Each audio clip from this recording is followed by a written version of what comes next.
Hello, everybody, and welcome to our Simplifying Signatures and Submittals with a Bluebeam Revu webinar today. We are very excited to be hosted today by the AIA Palm Beach, and we have Becky here from AIA Palm Beach to say a couple of words. So Becky, go ahead. Thank you, Alan. Thank you so much. And thank you to Digital Drafting Systems for once again presenting another wonderful webinar. Looking very forward to today's information that will be provided. You do get a learning unit for today's webinar. We will know when you logged in and logged out based on you logging in and logging out, so you don't need to put any timestamps on anything. But please, either in the chat or the question and answer box, please put your name and your AIA number, so we do have an accurate AIA number to make sure that this learning unit does get on your transcript. And I will hand it over to Ari to get started. Thank you so much. Okay, perfect. Thank you, Becky. And so Ari, let's go ahead and jump to that next slide. We'll go ahead and get some logistics out of the way here. So all attendee lines will be muted during the presentation. As Becky mentioned, please do go ahead and send us your AIA number via the questions box or the chat box. Send those sooner rather than later. Sometimes towards the end, everybody's sending those in, and it's very last second. So definitely send those over at any time throughout the presentation. And we'd ask you to do the same with questions. We're not going to be taking questions during the presentation itself, but we will be having a Q&A session at the end, and we'll take your questions from throughout the presentation at that time. So go ahead and send those over whenever you have them. The webcast will be recorded for future viewing. You can find that on both our website and on our YouTube channel a little bit later on today. And if you're registered for this webinar, which most of you should be since you're here, you will receive an email as well. Bluebeam Revu training is available. That's given by Ari typically, who's going to be doing this presentation today. So if you like what you hear, contact us for more information on that. And if you have any other questions, concerns, anything else that we can help you with regarding our software offerings, our service offerings, anything of that nature, you can contact us here at 305-445-6480 or email us at info@ddscad.com. All right, Ari, go ahead and take it away. Thank you so much, Alan, and thank you so much, Becky. It's a pleasure to be giving you guys this presentation. Let's look at our topics for today. So today we're going to be learning about everything having to do with digitally signing documents. We'll start off with flattening. We can flatten markups and other assets onto our drawing to make them compatible with other PDF viewers so that anybody can view what we've essentially created. Then we'll look at security permissions. We can actually set these only before signing a document. So we'll see why that's important and how different security permissions will not only be set before if we need them to, but our signatures themselves will actually change the security permissions in our files.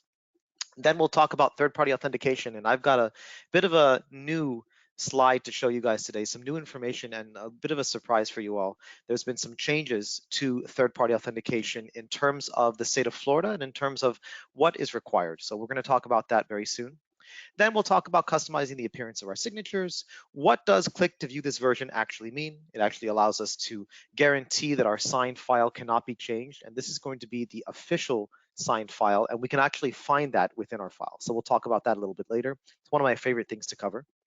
Batch signatures, how we can sign multiple files and multiple pages very, very quickly, all at once with the same settings. And then we're going to talk about some best practices and recommendations as we go along with the presentation. Let's begin, and we'll come back to this presentation to show you guys the third-party section very soon. But for now, let's get right into Bluebeam Revu. So I've got Bluebeam Revu open. I've got a PDF open. I already have a lot of markups in this PDF. We can assume that I've been working on this for about 5 years, which is actually true. And now I'm going to show you guys how we begin. The first thing we do is we can see that I have a lot of markups, and when I click on them, I can essentially select them. If I go into my property section, I can change their colors, for example, and different settings such as their fonts, etc. I can even move them. The issue with this is if you just immediately digitally sign a file like this, these markups could be accidentally moved, and they could change the authentication and even invalidate your signature afterwards. And vice versa. If you get a signed file and markups can be moved, then you could accidentally invalidate their signature, and you may need to ask them to send you a brand new file signed once again. So we don't want to do that. We want to avoid that. There's a couple of ways to flatten. The first way is called quick flattening. I'm going to use what's called the select tool down here. This allows me to actually use a selection box, and luckily I can still pan around my file with the middle mouse wheel. I can actually click it down like a button. So if you guys aren't familiar with CAD and BIM programs, then this may be a new thing for you guys to learn. So the actual pan tool only allows us to click with our left mouse button to pan around and the middle mouse wheel, funnily enough. So we can't really tell by just looking at what I'm doing, but you guys can take my word for it. So with the select tool, I'm now just going to make a large box around my entire page, just like this. Basically, every single markup is selected in this way. The issue with this is only for this one page. I actually have 7 pages in this PDF set. Let me show you an even faster way of selecting every single markup in your 50 or even 100-page PDF set. I'm going to open up the markups list. It's the 3 dots and 3 lines in the bottom left. And then I'm going to make sure that I scroll all the way to the top on the left side right here. I'm going to select the first markup, use the scroll bar right here to scroll all the way down, hold the Shift key, and then click. This is just like selecting multiple files in a folder on Windows, for example. So now I have all of these markups selected through multiple pages, not just the first page that I showed you guys earlier.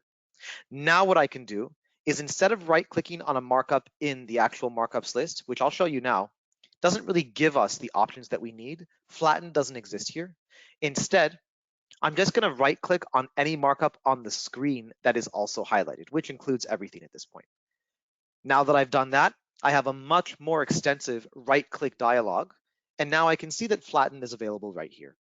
So if I use Flatten from the right-click dialog, like I said, this is called quick flattening. I'll do it now. After I do this, markups can never really be selected anymore. This is also a bit of a double-edged sword.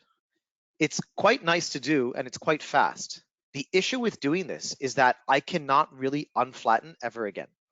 There are a couple ways around this. Firstly, if I haven't saved the file or closed out of the file yet, I can undo my flattening. Secondly, something that typically is available, although we'll need to do some tests to see if it's available after saving a file and closing and opening the file again, is the unflatten button. I've actually added a shortcut to the top of my screen for it. It's typically not there. The other way to find it is by going to the document dropdown, and then you'll see unflatten right here. So by unflattening, a quick flatten, first of all, it'll ask me, do I want to unflatten certain layers? And I believe this is a new feature with the new release, the new update of Revu 21. So I'm going to say, sure, I'm just going to select all. Why not? And then I'm going to unflatten. So anything that was in a layer has now been unflattened, which typically includes most of my markups, if not all of them. To be safe, I'm going to undo what I did and undo one more time, just to make sure. There we go. And I'm just going to undo a couple of moves right there. Perfect. Just want to make sure, because that unflattened dialog is unflattening things on layers. But if a markup is not on a layer, we need to be very careful. Now, the good news is that the unflattened dialog, if you don't have anything flattened or it's not on a layer, it won't even prompt you to unflatten with layers. So you saw that I just tried that right now. So that's flattening and unflattening. There is one more thing that we can do. The flattened dialog itself is very sophisticated and not quick flattening. So instead of right-clicking on a markup and getting the flatten option, we can actually go and click on the flatten shortcut, or by going to document and flatten, we can find the same area. This is called the flatten dialog. It allows us to control what exactly we're flattening in a very sophisticated way. We can also flatten multiple markups on multiple pages all at once. So we can circumvent using the markup list to do any of that. So you can add multiple files by using the add dropdown right here. And then you can choose what categories of markups you want to flatten. It could be all of these categories or just a few of them. You can even select the portion of markups and then use the currently selected option and then choose what markups within those, what types of markups are going to be flattened. The really important part about the flattened dialog is the allow markup recovery section right here. This is how you can allow for markup recovery no matter what. So if you want to flatten something, share the file with another colleague and let them work on it without accidentally changing your markups, no problem.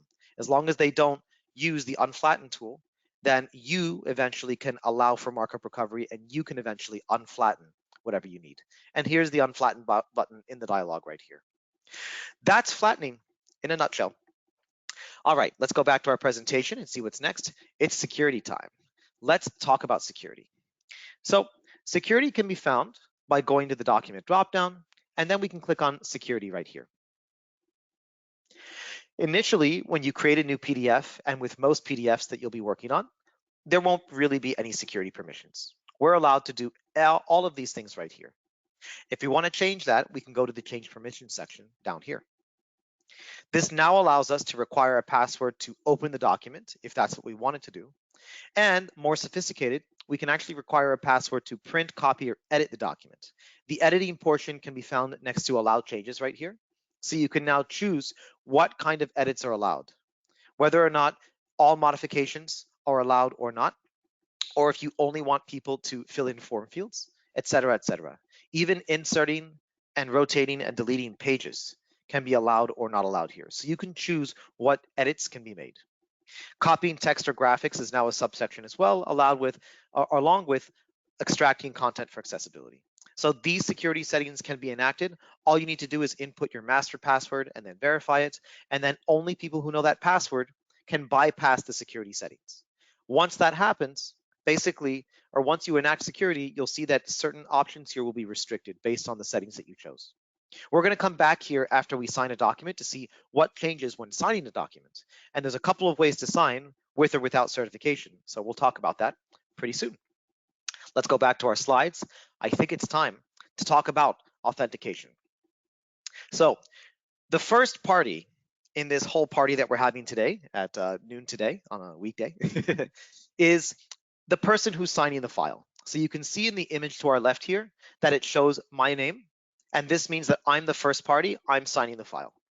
The second party is a program that you're using to sign the file. And if you use that program to create a digital signature, then your signature is second party authenticated. This includes Bluebeam Revu and other PDF programs. Moving on from that, we have third party authentication.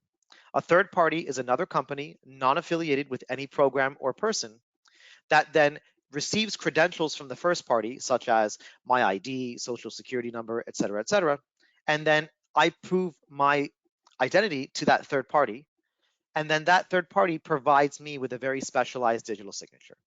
So, for example, there are many third-party providers. One of the ones that I'll be demonstrating today, and you can see their information right here, is IdenTrust. IdenTrust is a very special company that also provides the actual digital signature files and doesn't force you to use the USB key. That basically allows us to use those .pfx files. That's the extension, .pfx, and we can copy them and have them on multiple devices. And therefore, as long as we know our password, we can sign on multiple devices and our signatures will be valid. So let's get into the program and let's talk about some things. And then as I sign, I'm going to go and show you guys that special slide about third-party authentication because some things have changed recently. We're going to go back into Bluebeam Revu. Let's get into signing. The signing portion can be found by going to the Digital Signatures tab on the left side. Here we have 4 buttons at the top. The first button is actually also a bit of a double-edged sword. It's both quite fast, but it has some problems. With Sign Document, if I click on this and then I go to create a signature field, immediately after making the field, the signature dialog pops up. Let's say that I needed to cancel out of this. I needed to make some last-minute changes in the file. So I'm just going to click on cancel. Now, if I wanted to remove this signature field, maybe I need to make it larger or move it somewhere else or delete it. I can't. If I right-click on it, the field itself goes kind of invisible. It shows its dotted line and the signature icon right here, but that's it. And if I click on it with the left click, it forces me back into the signature dialog. So if this was my first time signing, I would get so confused and say, how do I delete the signature field? How do I modify it in any way? The answer is interesting. There's a couple of ways to do this. One way is to use the Add Signature Field option, which is the second option up here. By doing this, you'll see that the other signature fields have now gone dark blue. This means that we're now in what's called form mode. So now if I create a new signature field, after making it, not only can I create multiple, that's also because I have reuse markup tools turned on, which I've covered in other presentations, and we can talk about that at the end of today's training. I can essentially right-click on a signature field, and now I have the option to cut it and copy it. I can even delete it right here, and then I can even move and drag it like this. The only issue with using the Add Signature Field option is that the yellow grips around a signature field will not really persist. If I click on it, you'll see that they will appear and disappear, and then if I move it around, they're appearing right now, but when I let go, those grips are not there. So I can't resize the signature when I'm trying to create another one. It's essentially two commands on top of each other. How do we fix that? Well, firstly, I'm going to switch my profile because it looks like I'm using one from training. I'm doing that because I'm missing a side panel that I use. There we go. My profile is the interface for the program. So now you can see that my interface is similar but slightly different from the previous one. The main difference is the form section. If I wanted to turn it on or off, by the way, I can right click below any of my side panels on the left side, mouse over show, and you can see that all of my side panels are here. So the forms one was turned off in the previous profile. I'm going to click on the forms panel. Any form field, including signature fields, are now here and available for us to select. By selecting them here, now we can see those yellow grips, and now we can modify the size of our signature field. Of course, we can still right-click on our signature fields and do all the other options that I already described. So this is the best way to enter and exit into form mode, by finding an existing form field and then selecting it from here. And when you select it from here, it also will navigate to it. This also depends on how far you're zoomed in. So if I'm completely zoomed out, the program will not zoom in on the form fields, it'll merely select them. To circumvent this, I can zoom in arbitrarily to a portion of my screen and then click on a form field. It'll put it on the edge of the screen, but that's okay because at least it takes us right to it. These are some text fields, by the way. I'll show you guys something cool before we actually get into signing. If you actually want to connect your text fields to add up to each other, or basically to add together into another field, I can actually change the numbers here. Let's make it 24, for example. And then this field changed to 44. So I actually have these added together in a calculation field. I can show you guys how that works maybe later on today, but for now, that's not the focus of today's presentation. Just wanted to give you guys a little sneak preview. All right, let me go and get rid of some signature fields here. You can see how easy it is to just have the form tabs open, select one of the signature fields, right click, and delete. Very easy. Let's use one of these signature fields right here. I actually sized these up to be exactly 2 inches by 2 inches. I did that by going to my measurements panel, and then I set my custom scale here to 1 inch equals 1 inch. So just a little tip for you guys if you're trying to create that perfect stamp.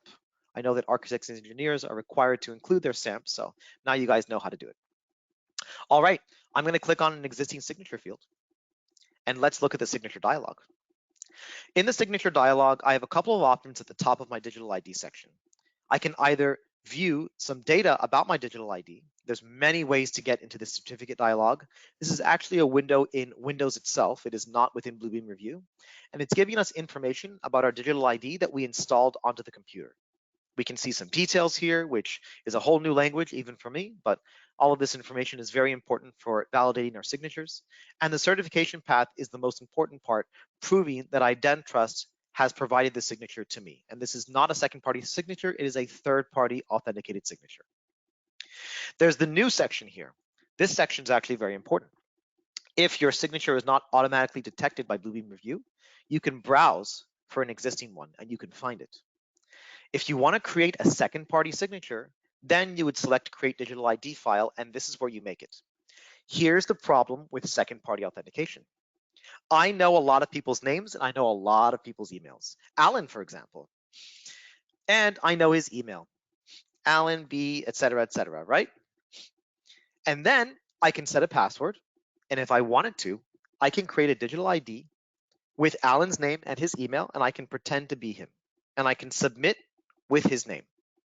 This is the issue with second-party authentication, and this is why third-party authentication exists, in order to truly ensure that the person signing is who they say they are. Because I am allowing a third party like IdenTrust to verify my identity. I am not allowing a municipality to trust me in my second-party signature that I made it with my name and my password. Because in the end of the day, anybody's name can go here and anybody's email can go here. But this is how you make a second-party signature. Let's keep this in mind when we transition into the third-party section and the new rules created by the state of Florida, or at least the board of directors. So I'm going to cancel out of this right here. Let's go back into the actual nuances of creating a signature. At the top of the screen, I also have my name here, and I have my name in 2 different sets. I have this one that I made many years ago. This is my second-party authenticated signature that I made with Bluebeam Revu. And this one with my middle initial is my third-party one that I got from IdenTrust. So I'm going to show you guys what it's like to sign with the second party one first, and then we'll quickly sign with the other one. The big difference is that now the password section is enabled. With the third party's signature's digital ID selected, the password section is grayed out, and I can immediately change the appearance of my signature and see a preview. That's because after I initiate the signature process, IdenTrust will actually ask me to input a password that I created with them. So with second party signatures, the password that I made in Bluebeam Revu, I can type that in right here if I wanted to. Let's actually just skip right to the third party one, since the second party one's main difference was the password part. The signature type is very important. Digital signature is what I recommend. Document certification allows us to now choose what security features are going to be enabled. Digital signatures always provide some security features, but document certification can give us more options to restrict more things. We can say that no changes are allowed, which restricts nearly everything in the security section. We can only allow people to fill in forms and digitally sign. We can also allow people to create markups. The issue with this is that if you use any form of document certification, you are not allowed to create more form fields. This includes signature fields. If you're expecting other people to sign after you do, they can't create their signature fields. You'll have to make them before you certify the document with document certification. If you don't know exactly how many people are going to be signing, this is a huge issue. This is part of the reason why I did research into the regular digital signature option, and I found a way to use it in a very secure way. So we're going to use that for now, and I'll talk about that very soon. Now, the optional section here has some nuances. The reason section seems like a great place for legal text to be placed. And it typically is if you're going to sign individual documents one by one with this signature option. Once we get into the batch signature option, the reason section will only allow us to choose from these presets. We cannot input any text that we want to. To circumvent this, we can use the location or contact info sections to input any legal data that is custom. And that will be different per municipality and per state. So I would recommend using the contact info section and just turning off the captions. So I'll show you how that works right now. In the appearance section, we can show how our signature is going to look. So I have different ones. I've created 3 of them. I have one that basically shows my name on the left side, and then it shows the date on the right. I also have one right here that essentially has my seal with no labels. So it does show my name and the date in the middle of the seal. This is obviously an example. So some people want the name and the data to be on the left or the right. I'll show you how that works very soon. Then I have this one. This is my fancy cursive signature. So sometimes I use that on documents that I intend to print and then physically give to someone. So I could use that if I wanted to. All right, let's look at the one with, I think the name would be a good one. Let's click on edit and let's see some information that we can find here. Actually, I take it back. I think the one with the seal will be even better because I can show what it's like to turn that seal on or off. So let's go into here. We're going to start from the bottom, and now we're here, as they say. We can look at the logo section, and right now, if we have an image used or a file in the graphics section, the logo does not display. So I'm going to quickly change the graphic back to name. And now you can see that there's Bluebeam's logo in the background. I typically have this turned off because I don't want people to think that I'm signing on behalf of Bluebeam. I'm signing on behalf of myself most of the time. But the logo can be turned on or off for visibility purposes. Now, let me actually adjust a couple things here. I'm going to go left with this, make the font size auto, much better. And now I can actually choose my labels. The labels essentially will show things like contact info and reason with a colon after each one, and digitally signed by and date with a colon. If you turn these off, then the actual data that you input or that will automatically be retrieved by your computer, such as name and date, will then be in the signature only without the labels. This is really, really useful if you don't if you really need to include legal text and you don't want to see the words contact info before that legal text. So you can use the contact info section to type in that text and just turn off the label for it. Moving on, we can change the alignment of our signature, and this also depends on whether or not we're using a file or we have a font size of auto, for example. So when our font size is set to automatic, the text next to our seal or name will then adjust based on the size of our signature field. If you turn auto off and your text is whatever size font you want, the alignment options now allow us to move the alignment to different corners and different sections. With auto on, all we can do is change our alignment to left, right, and middle, because it can't really go to the corner if it must fit the signature field size. And then just to reset the way that my signature looked, all I did was I went to my position, I set it to background, I turned my font size off of auto and I set it to about font size 9. Font size 9 or 10 works pretty well on a 2-inch by 2-inch seal, so you guys can test that out for your own and see how it works. And that's it. And that's essentially how my seal looks. So now I'm going to sign. I'm going to click OK. The program is going to prompt me to save my file somewhere. So I'm going to save it right here. I'm going to write _DS_AIA, just to make it a slightly different name from my usual tests. And I'm going to click on save. Here's the important part. With a third-party signature, something subtle is happening on my computer. In my taskbar, a new thing has just popped up. It's very subtle, so when you have third-party authentication, make sure to look out for this. I can now click on this, and it's asking me to type in my password. So now I'm going to type it in. And once I click allow, you're going to see that my file name up here is going to change to the one that I just saved it as. It's going to replace the other one. But don't worry, my working file still exists. This file up here, it's just going to close it and open the signed file for us automatically. And there it is, _DS_AIA, and there is my seal. Beautiful stuff. A couple of things that municipalities people in the receiving department of municipalities will do is they're going to right-click on your signature and they're going to validate it. That doesn't really do much, but when they right-click on it and they click on properties, now they're back to that same certificate window that I talked about earlier. And this is where they're going to be checking for your expiration date and the certification path to see what third-party authentication you're using, or none at all. If you're not using third-party authentication, then you're only going to see the person's name here that signed. All right, let me go to my signature panel and show you guys some cool stuff. In the signature panel, I now have, instead of just a blank panel with 4 buttons at the top, my signature is right here. I can expand it with the plus sign right here, and I can see that my signature is valid. I can also expand the authority section and also see that IdenTrust has authenticated the signature. They are the third party in this party that we're having today. It's a party on Thursday. I love it. Now, let me show you guys some things that could happen because I didn't use document certification. That means that people can now create markups and they can try to change my document. Firstly, I'm going to make a line. Immediately, my signature has recollapsed itself, and now it shows a yellow icon instead of that green icon here. The signature has not been verified. This means that the file has changes on it that haven't been saved. You can see that there's a star next to the name of my file, so there has been a change. So I could try to verify it now, and it does say the signature is valid, but because the file hasn't been saved, it's not really up to date. So we're going to save the file now. In doing that, now we have validated and saved the file at the same time. Saving validates, essentially. When we do this now, we can see that there's a slight difference here.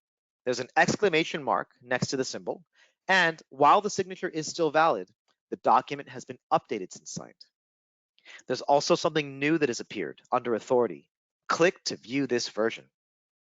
This means that now my original document after signing has been changed, and there's another version that I can look at that doesn't have any changes made to it. There's one more nuance to this. If you've just made the change and your file is open, you're not going to see this. So I'm going to close it and open it one more time. A quick way to open it is by going to File Access. I'm going to scroll down to the Recent section, and I'm just going to open up my signed file. Now, immediately, a signed file is going to give us a prompt. Do you want to open the Signatures tab to view some information? The answer is yes in this case. That's what I'm looking for. Underneath my signature, I now have this new exclamation mark saying the document has been modified. I can expand it, and it's telling me what modifications were made. A line was added on page 1, and if I select this, it will highlight the line. Just like before, I can zoom in a lot, and then I can select this, and it'll take me right to it. So now we know what change was made and where.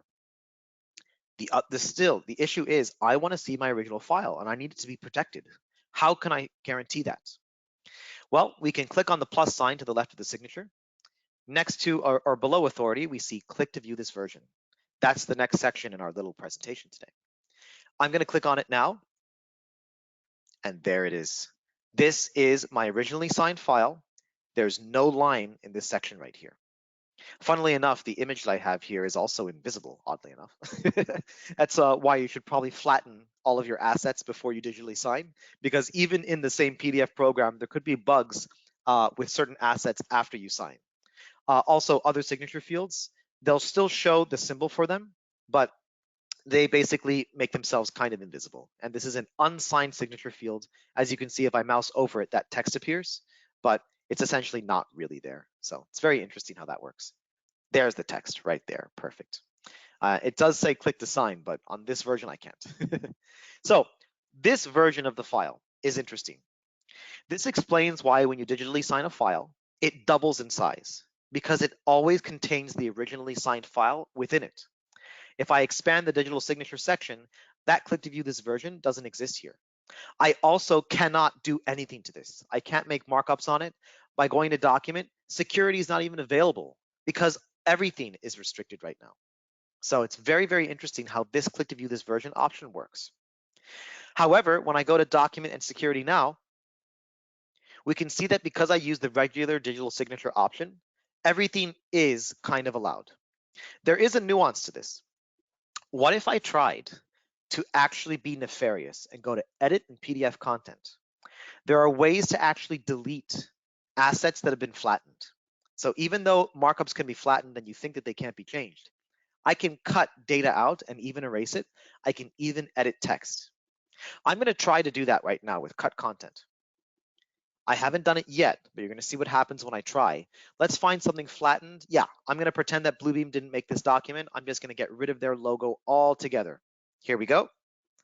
And because I digitally signed the document, a new window appears here. This document has digital signatures. If you do this, you're going to clear the signature. Not only that, but now that I've done this, if I click cancel, I have still broken the document. So even attempting to do this will break it. You'll see why right now. Check my signature section right here and see what happens when I click cancel. It does show the yellow icon, but that's because my file hasn't been saved yet. I'm going to save the file. And there it is. We now see the red icon for the first time today. If I expand this, the timestamp has been completely invalidated. That's because I tried to nefariously edit the file itself. So you can add some markups to it, but you can't necessarily try to change it. Also, I'm experiencing a fun visual bug where my entire screen is empty. This is nice, very nice. Ooh, looks like my computer program is also frozen because I tried to go from page 2 to page 1 and it is freaking out. Ladies and gentlemen, we're having a bit of a dilemma. So allow me to quickly force quit out of Bluebeam Revu and we'll get back into it. Oh, looks like maybe I fixed it. Let's see. No, it's lagging. It's lagging hard, guys. So I'm going to go back to my task manager. We're going to close out of Bluebeam Revu forcefully. This is exciting. My word. Very good stuff. All righty then. That was exciting. Let me open that up again in the back end. And I think that we're going to be okay. Let me just open Bluebeam Revu. Perfect. Meanwhile, we'll look at the topics and see if I missed anything. I know that I'm going to show you guys the third-party authentication section very soon. There we go. Bluebeam Revu is opening. I'm not going to open that file. You can see how broken it is after trying to change data on it after signing. So definitely want to be careful with that. All right, great. Let me go back to our presentation topics and let's see what I've missed. Batch signatures and the third-party authentication section. Let's talk about that right now. What actually changed with third-party authentication? Well, in this slide, there's a lot of text. Don't worry, I'm going to summarize it for you guys right now, but feel free to either take screenshots or you guys are going to get a recording of this, so don't worry about memorizing all of this. You can also go to the link below and you can see all of this data officially presented to everybody. So the main takeaway from this is that right now, if you look at section 2, they need all architects or interior designers in this case, but this involves, basically everyone, must ensure that their signature is capable of verification within the native software and without the use of a third party. This seems to go against what I talked about earlier. I talked about how second-party signatures cannot really be validated, how I can impersonate people like Alan, for example, and I can pretend to be anybody with second-party authentication. So can you actually verify your signature within the native software? In this case, this is Bluebeam Revu. The answer is no. There's no PDF program that I'm aware of that can verify your signature within the software. Why did this happen? And what does this really mean? Well, we chatted with a few people in the building department in the state of Florida, and we basically learned that third-party authentication, while useful, incurs an extra cost, and even then, some people can still try to circumvent it by giving improper documents to these third-party companies and kind of getting away with trying to still impersonate somebody else. So if someone has access to your social security number and other very proprietary identifying information, they can still kind of impersonate you. As a result, the state of Florida itself does not require third-party authentication. This can save people some money when they need to submit specifically to the state of Florida, and some municipalities can now choose whether or not to accept third-party authentication. Now, our recommendation, as you saw in our presentation today, is that you use third-party authentication, especially if you know that you're the only person that is in control of your own identifying information, such as your driver's license and social security number, et cetera, et cetera. Because if you know that you have that information and you provide that to a third party, that signature that you get from them is very safe and nobody else can impersonate you. And if anybody tries to use second-party authentication, municipalities can tell the difference. And if they accept it, that's one thing, but they don't have to. Cities and municipalities can choose whether to allow third-party authentication or not require it. So now it's our choice, which is the big takeaway from this. So that's a big reason why we wanted to give this presentation, to give everybody the choice and to explain why to choose either or in certain situations. All right, let's get back into Bluebeam Revu. Let's talk about batch signatures. Looks like we have about 8 minutes to go, so we are making good time. Batch signatures, how do they work? Well, the first thing that we want to do is we want to go to the batch dropdown and find where they are. The batch dropdown is here. You can only use this if you have Bluebeam Revu Complete. There are 3 versions of Bluebeam Revu: Basics, Core, and Complete. And so you can't use the batch tools unless you have Revu Complete. Now, before using the batch sign and seal option, there is something very important that I need to do. This option is not going to prompt me to rename my file. As a result, if I use it, I will overwrite my current file if it's already been saved. That could be a big issue. I could lose my entire working file. Instead, I'm now going to go to Save As. I actually added the shortcut right here. And I'm going to save my file as something different, _batch ds _AIA. And then I'll click Save. Now I'm ready. I have my working file, and I have my file that I'm going to be batch signing right now.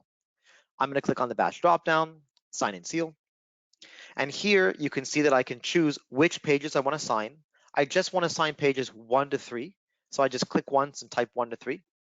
Then I'm going to go to the add dropdown, and I can show you all that we can add multiple files. Some municipalities require us to take each individual page and separate them into separate PDF files. If that's the case, no problem. You can just put them all in one folder, and you can add that folder to the batch list right here, and all the files will be in this list right here. That's not a problem whatsoever. And of course, subfolders can be included as well. Now, I don't need to do that in this case. I'm just going to click on Next. The batch dialog loads and appears. The first thing we can see is the left side. The left side will have some things turned on or off, depending on if you recently installed your program. Sometimes they'll have things like date and seal turned on as well. So the date is actually a separate entity from the digital signature portion. On the screen, I'm going to zoom in to show you guys a little easier. You can see that I have now 2 separate sections. I have my digital signature portion right here. And then I have my date right here. So I don't really need the date as a separate entity. Almost everybody that I've worked with doesn't. So we're just going to turn date off. The digital signature section, we're going to make sure that everything's looking good here. I can use digital signature. If I use document certification, the actual visual digital signature is gone. With the batch tool, you cannot combine document certification with the digital signature. With a singular digital signature that I showed you guys earlier, you can combine them both if you wanted to. You can still visually show your digital signature while certifying in the background. With the batch tool, you can only certify in the background. So we're not going to do that. We're just going to use digital signature. We also know that we don't need to worry about that because we have click to view this version to guarantee that our files are secure and not modified. Now, here's what I was talking about earlier about the reason section. If I click on the dropdown, I can only choose these options, and I cannot type in anything in this space. That's why location and contact info are quite useful, because we can type in anything that we want to. Then I can choose which appearance I want to use. So I can change it to this one with no labels, this one with my cursive signature, etc., etc. All right, I'm going to put the name one back. Actually, let's do the one with the seal. I like that one a little bit more. And let's move our signature into its position. There are some big nuances to the batch tool. You've got to be careful when using it, because if you try to use some of the settings in the lower part down here, some weird things can happen. I'll show you what I mean right now. Right now, I've placed my signature exactly where I want it, right there. If I look on the second page, I'm going to now move on to the second page by using this drop down here. My signature field is in the exact same spot. And on page 3, it's also in the exact same spot, which is wonderful. Now, what if I wanted to resize my signature field to be exactly a 2-inch by 2-inch seal, and I've made that field here and here? I can actually switch my placement from manual placement to signature field. When I do this, my seal disappears from the screen. It's not there anymore. In the field section, which are now available, I can choose which signature fields to place it into. Signature 2 happens to be this field right here. And now it seems like this is perfect. Here's the problem. If I go to page 2 now, there's no seal there. And of course, on page 3, there's also no seal there. I would have to create signature fields for all 50 or 100 pages and then use that option. That bypasses the whole point of the batch signature tool, to have the signature on one location and then have it in the same spot on all pages and not have to manually select so many signature fields and create so many signature fields. So how can we fix this? There's a couple of ways. We can use the placement in the signature field option to essentially size up the signature field. Then we can turn the signature field option off and switch back to manual placement. By doing this, we can now move our signature field. What if we don't? Here's the problem. If I go to page 2, the program will move the signature field up or sometimes to the upper right arbitrarily. So it's in the wrong spot on different pages. On page 1, it also moved itself. As soon as I switched to another page, the signature field itself, or the signature itself, moved itself up, which is quite strange. So the way to fix this is all you have to do is just move your signature field. Let's see, we'll move it a little bit down right there. If it's on top of that existing field, that's fine. That field will be invisible anyway. Let's check page 2. Beautiful. That's what I'm talking about. It's in the right spot. And of course, page 3, it's in the right spot as well. So you can try to use the placement options, but after doing so, switch back to manual placement and just quickly make a small adjustment to the location of your signature field. And that will ensure that it's going to be on the same spot on all pages. Always check at least one other page to make sure. And as long as the first page and the second page are good to go, you can guarantee that the other 98 pages have the field in the right spot. But feel free to check as many pages as you want just to make sure. All right, before we move on, there is a seal section. So if you wanted your seal to be a separate entity from the digital signature, you could do that. However, most municipalities that I'm aware of require the seal and the signature to be one entity and not to be separate in any way. So that's why I include the seal with my signature by editing the appearance, which can be done in the batch section. So you can see I can click on edit and I can make some quick adjustments to make sure that everything's looking good here. I still recommend doing so when you're individually signing the page to make those adjustments there because they'll save properly.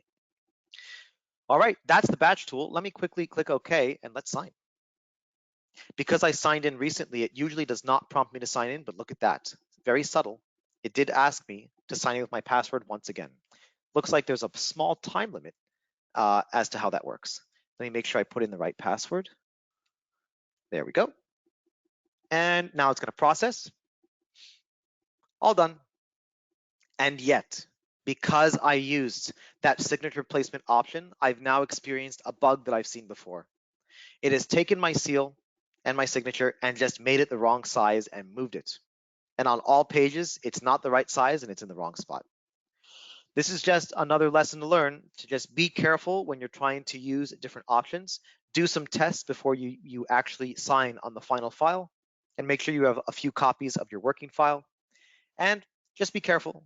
In the end, you can just use the manual option. You can literally resize the signature field there, place it in its spot, and it shouldn't have this issue where it resizes itself and literally moves its location.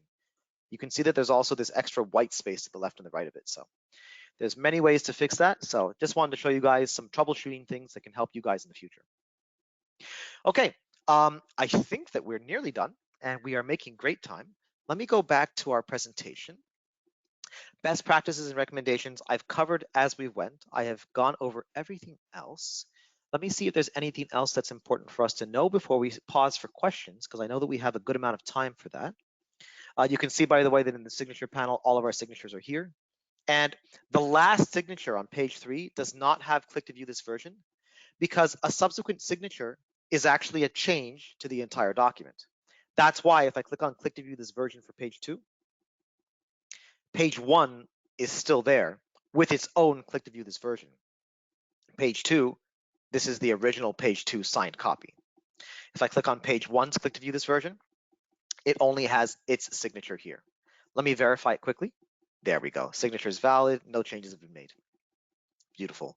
This is a great way to really see the original copies of a file. You can, of course, save as and make copies of these files individually if you need to as well. And printing, I believe, yep, is available right there. Okay, fantastic.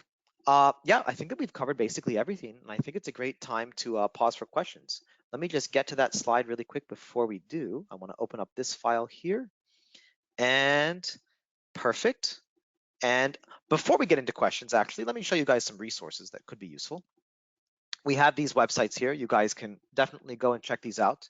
If you want to find some customizable stamps and some extra markup tools, you guys can go to this first website here. It's quite useful. If you ever want to see if certain things like Bluebeam Studio are not working, or even logging into the subscription licensing portal, you can go to status.bluebeam.com, and you can even subscribe to it to get specific statuses for our region in the United States. So that could be quite useful. Then you can always go to portal.bluebeam.com. This allows us to manage our perpetual licenses, not the subscription ones. So Review 20 and prior versions are perpetual. And this could be quite useful for you guys to check that out if you need to. And there are some support articles for Bluebeam Revu. You can actually go and see what interface changes were made with the Review 2017 versions and prior compared to Review 2018 up to Review 21. The interface changed completely from 2017 to 2018. So if you guys need help with what's different, you can check out this support article here. And studio.bluebeam.com is pretty neat. This will actually change to prime.bluebeam.com if you get Studio Prime. Studio Prime is very useful for managing multiple different people and allowing them to relinquish control of their studio sessions and projects to you, the admin, if you want to. So it's a great way for managing different people and different things. All right, it's questions time. Does anybody have any questions? All right, perfect. So the first one that came in here, what is the difference between flatten and unflatten? Okay, great question. So flattening means that you take anything that was either created by somebody else or you, such as this markup here. Let me take this one as a different example. And right now it's not flattened. So I can move it around, I can right click on it, I can cut it, paste it, I can do whatever I want, I can change its colors, etc. So if I right click and I flatten this, it's stuck to the page. I can't click on it. So I can't change its color. I can't really change anything about it. All I can do to any flattened data is, I can actually demonstrate this now. This is a great question, is I can now cut the content. If I do this, I can essentially take a screenshot of that specific portion. I can delete it. And then if I paste it, I can move this around. The issue with this is that this is not really the original markup. This is called a snapshot. I can't really change much with this. The color here doesn't really reflect the actual color of the markup. It actually just changes the border around the markup if I wanted one. So I can turn that off by turning my line width off, by the way. And that's it. So I have now, after flattening that markup, it is not really usable and customizable anymore. So that's what flattening does. So all of the data that came onto this file before any markups were made, such as doors and windows and walls and the stairs here, they're all flattened. I can't select them. I'm trying to right now, but I cannot click on them at all. So all I can do is go to edit PDF content. And if I really wanted to, I could erase things just like that. And that's about it. So that's the big difference between flattening stuff and stuff that's not flattened. And then to unflatten something, you can essentially allow it to be unflattened from the beginning, like we talked about earlier. And to do that, if I flatten something, then I could try to use the unflatten tool, and it'll ask us if any layers need to be used. The none portion is actually quite nice because this was in the My Markups layer. So I'm going to choose none as well to make sure that everything is being unflattened. And there it is. Now this is unflattened and I can now move it around. So it's similar to what I talked about earlier, but a couple of nuances. So great question to ask. All right, next question. Okay, so the next one is, also I would like to ask, okay, when a file is in a Bluebeam session using the Tyler technology system, the signatures are not visible unless I find the origin file where it is recognized. Interesting. We have a few clients that use the Tyler EPL plugin. That's something that you'll definitely want to discuss with Tyler as well to see if there's a compatibility issue. I'm assuming what you meant by the last part was to originally find the signature itself in the signature panel. And then I believe if you select it here in the panel, let me go to one of my signed files, then that should help. I actually don't want to use those files. Yeah, I can actually use the batch one. That should be fine. That'll be safe. And so if I click on one of these signatures, yeah, it does select it. You just have to zoom in a little bit. And then if I click on the third one, boom, it now takes us to it. Now, if the signature's appearance is not visible here, there's definitely an issue, and you definitely want to contact Tyler and even Bluebeam's technical support team to see if there is a current bug going on with that. If it is visible, but you just have to use the signature panel to locate them, then that's fine. But yes, please contact us directly by email or even give us a call, and we can work with you directly on that. So great question. Very interesting. Okay, All right. perfect. I do have a couple more that came in here. Why can't I create a signature on some PDFs that I received? And before you go ahead and answer that, Ari, just a quick reminder for those of you that have not sent your AIA number and your name in the chat or questions box, please do go ahead and do that. We do require that in order for you to be able to receive your continuing education credit for being here today. Okay, go ahead, Ari. Good stuff. All right. So how come some files can't be signed? More than likely, there are many reasons, but I'm going to give you guys the big ones. Firstly, if anybody used document certification, then sometimes they will not allow people to sign afterwards. What's more common than that even is if somebody gives you a PDF archive file, a .pdfa. I'm going to make one from scratch right now and show you what I'm talking about. If I try to export my file by going to File and Export, I don't have an option to export as a PDF because it's redundant. All Bluebeam Revu can really work with are PDFs. Now, if I wanted to convert my file to another file format, such as a certain image file, some kinds of text files, and even Microsoft Office files like Word, Excel, and PowerPoint, that's not a problem. But archive as PDFA is the first option. Here's the issue. If I do this, then my file type is not really a PDF. It is an archived PDF that cannot really be modified. It's kind of been locked out. So you cannot sign a PDFA file. By the way, if you do need to export a file and you need to export a PDF from a file that has been locked like that, you can try to export, and then in the Save As File Type section, you can actually change it back to regular PDF. And that's a way to bypass that export issue. But yes, that's probably one of the reasons. One of the first things you want to do if you go to the signatures area and your signature options are grayed out is go to Document and Security and see what's been disabled. While we're here, and I know we have a few minutes left, I want to quickly show you guys what it's like to certify a file. So I'm going to quickly sign this, change it to document certification. I'm going to click OK. And I am going to put _cert_ds and save. You can see when I'm not explaining all the details how easy it is to sign things repeatedly. When something is certified, you can see that there's a couple of things happening. There's the signature section. Let me validate that. Much better. And then there's the actual certification section down here. Or excuse me, certification at the top, signatures at the bottom, excuse me. So the certification section only shows certain information that I've input to Bluebeam Revu, and then it's showing that. It does also show if my signature was issued by somebody else other than myself. And then the signatures part is the same, but the icon is different for both of them. It's going to show the piece of paper with the little ribbon, and that color could change based on whether something is invalid or not. Now, if I go to document and security, I now cannot create markups. I can't change my pages and change the order of my pages. That's what assembling the document means. And changing the document is essentially like removing pages and inserting pages, et cetera, et cetera. So these things are now restricted. So you may want to check on that. And luckily enough, let's see. Yep, signing digital signature fields is still allowed because I allowed it in my certification options section. So if I go back, I'll just remind you guys that there are different options for certification.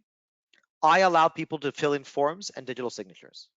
If I do no changes allowed, many, many, many more things will be restricted.